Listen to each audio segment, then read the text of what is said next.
السلام علیکم ورحمۃ اللہ وبرکاتہ۔ آپ دیکھ رہے ہیں قاری راشد محمود مجاہد یوٹیوب چینل۔ میں اپنے اس چینل پر آپ سب کو خوش آمدید کہتا ہوں۔ آج کی اس ویڈیو میں آپ سے ایک وظیفہ شیئر کرتا ہوں۔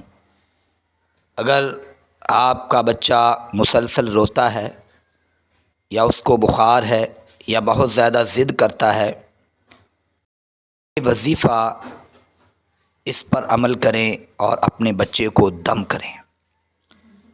انشاءاللہ العزیز قرآن کی برکت سے، دم کی برکت سے اللہ رب العالمین اس کو شفا عطا فرمائیں گے۔ وظیفہ غور سے سنیں۔ سب سے پہلے آخری چاروں قل یا ایھا الکافرون، قل ھو اللہ احد، قل اعوذ برب الفلق، قل اعوذ برب الناس، یہ چاروں پڑھنے ہیں۔ اس کے بعد سورۃ الفاتحہ اور آیت الکرسی پڑھنی ہے۔ کل یہ 6 آیات ہیں جن پر وظیفہ کرنا ہے، جن کو پڑھنا ہے۔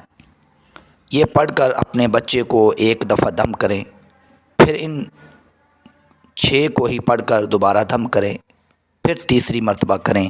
انشاءاللہ العزیز اللہ کی توفیق اور رحمت سے آپ کا بچہ شفا یاب ہو جائے گا۔ السلام علیکم۔